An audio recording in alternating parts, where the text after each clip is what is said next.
Hey, book lovelies, welcome back to my channel. My name is Mills, or Read of Mills, and today we've had 8 months of the year, so we're going to do a favourite book from each month. So I'm going to pick my top read from each month, because I know for September, October, November, December, we're going to have more autumnal and Christmas reads that are going to be favourites. So let's kind of do a little recap of what my favourite book of each month is. I have to preface this with, I struggled.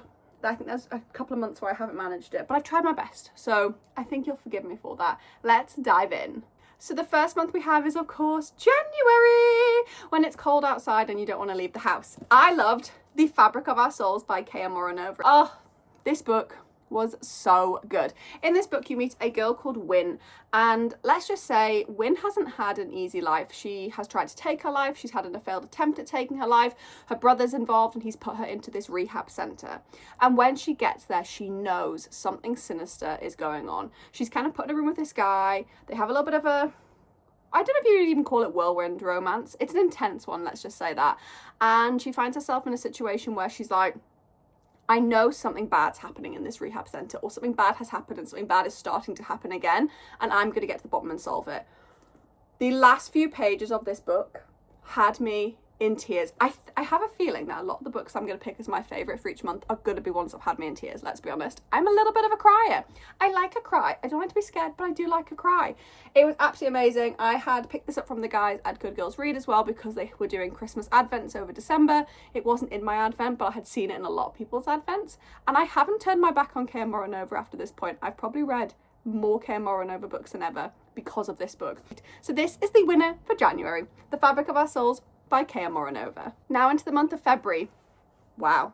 I'm just going to say the whole Edge of Darkness trilogy, but hold up the first book.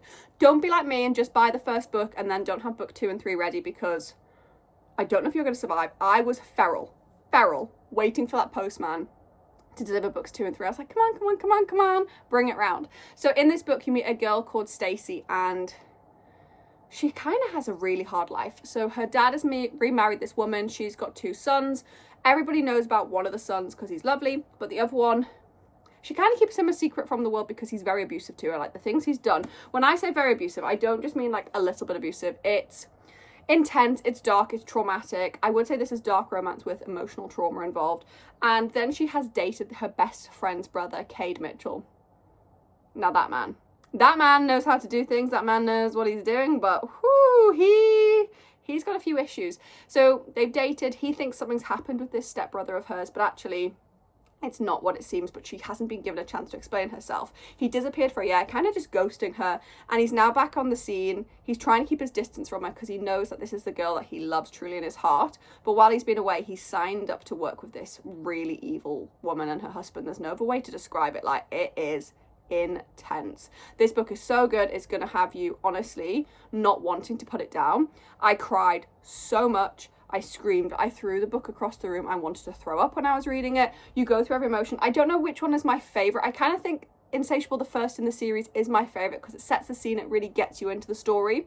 I honestly have to say I think book 3 is my least favourite because the ending still to this day haunts me a little bit, but it is such a good series, and that is why this one had to be the winner for February. I feel like I was in a bit of a dark stage. I've done a little bit of trauma and a little bit more trauma, but maybe I just love a slice of trauma. Okay, so for March, I don't think it's going to be a surprise. If you're a millennial like me, welcome to the club. You probably were obsessed with the Hunger Games, and you probably never thought you were going to re-enter the world of the Hunger Games until Suzanne Collin announced Sunrise on the Reaping, which was Haymitch's story and a quarter quell. Wow, this book packed a punch. It was intense. So if you've read the Hunger Games, you know that Haymitch is kind of the person who helps Katniss and Peter through the Hunger Games. He's their guide, somewhat, and you know he's a little bit traumatized, but you can't work out why. Ladies and gentlemen, this is the reason why, and when you get to the ending of this book without saying anything, and she ties up the whole story nicely, it hurts your soul. It hurts. I don't know if I'll ever look at the Hunger Games the same way because of this, but it had to win for me in March. I read it in a day. I needed to get my hands on it as soon as it came out. This was like a read on publication day. Nobody talked to me until I finished it because I did not want any spoilers in my life. And I feel so good for reading it and so bad at the same time, if that's even possible. And for April, it's Easter. I'm going to give myself an Easter egg and cheat and pick 2 books because I couldn't pick one. I read 2 of my favourite reads ever in Easter over the holidays. I don't know how you could ever pick one. The first was Under Your Scars by Ariel Anderson. I don't know if I'll ever survive this book. I thought going into it, I might cry a little bit. I didn't think I'd cry as much as this. So in this book, you meet a girl and she has 3 things happening in her life. She works for a law firm and starts to date the CEO boss. She works in a seedy nightclub, and this serial killer is obsessed with her. He's a good serial killer. He only kills bad people, but he is obsessed with her. He follows her, stalks her. The things he says to her, intense. If you don't want a spoiler, kind of stop listening for 2 seconds. I will never eat pancakes again. I will never look at pancakes the same way again. Okay, spoiler over, you can come back. But yeah, this book broke me. It tore my heart into pieces. I don't want to say much else. Well, I was gonna say you might survive. No one's surviving this. You need to read the novella after. It gives you a little bit of closure. If you can cope with the closure. The second book I've picked is Leave Me Behind by K.M. Moronova. I went back into my land of K.M. Moronova and I didn't regret it. It took me a little while to read this book. It was on my TBR for a while. I had a lot of people telling me to get it read, so I do have to apologise, but I wanted to have that time to sit down in the holidays, fully focus on it, and not have anything distract me. So this is the story of Bones and Bunny. And I'm going to say they're effed up. Their brainwaves work in a different way to mine. They're in the dark forces, they've been really messed with, and the only way out of the dark forces is literally to go around killing bad army people, or who you've told is a bad army person. I think that would have been my first question, is just because someone's telling me they're bad, are they truly bad?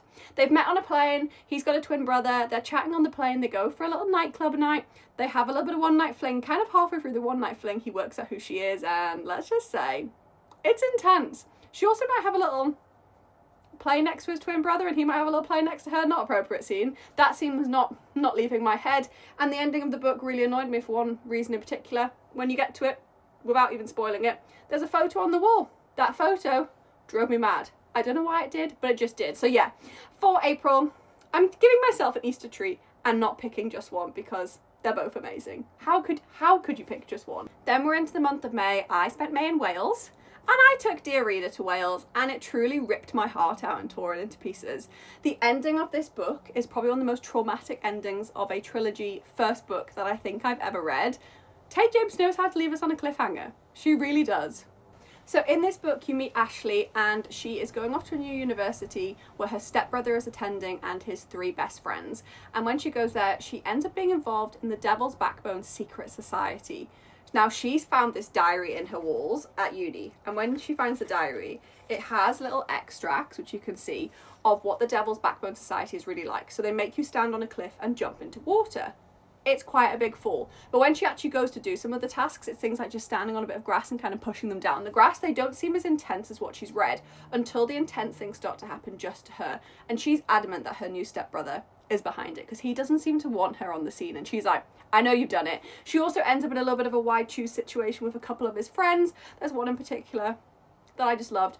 And then the ending is probably one of the most traumatic endings, like I said, that I think I've ever read, and I don't know if I'm ever going to recover from it.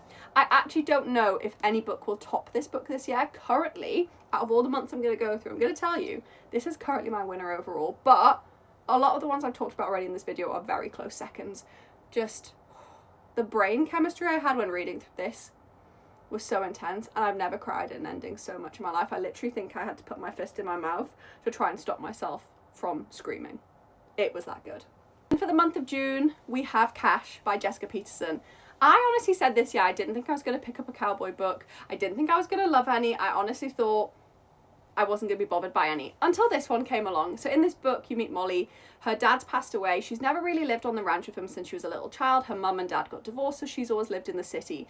And she has a cowboy boot company, and she's trying to make money for the company. So when her dad passes away, which is really sad, she kind of sees it as an opportunity to get her inheritance and plug all that money into this company. I mean, she makes really good cowboy boots, don't get me wrong, but I don't know, I think I'd be more upset about losing my dad than maybe my cowboy boot company. So she goes to his ranch, she goes to hear the will be read, and when she gets there, there's this guy sitting in the room, and she thinks, what is he doing here? Who is he? And he's Cash Rivers. He's the foreman of the ranch who's also been promised the ranch. And when the will gets read out that says not only does Cash not have it, he's furious, but Molly's furious when it says she has to live there and work there for a year. So Cash is going to do everything in his power to try and put this country girl off. But let's just say she's made of tougher things. tougher things than he expects. I love the grumpy sunshine element as well, because you know he's secretly like yearning for her, but he's trying not to. Like he's like, I'm gonna pretend I don't like you, but secretly you know he's like, I love you. So yeah, it's a very, very, very good book, and I was so surprised that I loved a cowboy book so much, and that I actually picked one up this year, because I thought last year I had over cowboyed myself. We're into the month of July, and I've got ice hockey. What a surprise. I feel like you might guess with me, there is no consistency for the single trope or genre that I like. We've covered quite a few already across the first 6 months, and we're now on to the 7th and we're mixing it up again. So this is Face Off by Chelsea Curto. Maverick Miller, I will marry you today. I will become Mills Miller, literally. Let's make it happen. So this is about a guy and a girl. They both play professional ice hockey, and when she turns up for her first day to train, he thinks she's a fangirl. He thinks she's there to kind of schmooze him, and he makes a bit of a wrong move, and she's like, I'm here to play, and absolutely schools him on the ice, which I loved. Like, it was just so good. She scored so many goals against him. And then the story develops from there. So they're away playing one night. They have a little bit of an argument in the room. It gets a little bit steamy, and they hook up. But they say, it's just one time. It's never going to happen again. It's never just one time. Wrong. Incorrect. It's not going to happen. This book had me kicking, screaming, giggling, spiciness. It was just everything you could want. The ending was perfect. It summed it off nicely. And yeah, Maverick Miller, please ask me to marry you, because I'd be saying, I do. Ooh. And then for the month of August, I actually really surprised myself with how much I loved this book, and it was a lot darker than I thought it was going to be. And that is Rose in Chains by Julie Soto.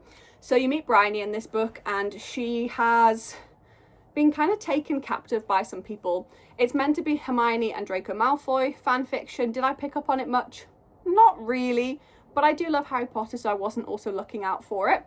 And when she's taken captive, the things that happen, I was so angry at the main character throughout most of the book. Both main characters, because she's a little bit wimpy at times and he's a little bit hot-headed, and I wanted to just go, just kiss her already, you know you love her, which is odd, and you're not going to understand that until you read it. But yeah, her twin brother has been killed, she's been taken captive, there's a war going on between heart magic and head magic. There is a lot of intensity to this, and this is only the first book in a series. When it finished, did the ending fall a little bit flat for me? Yes.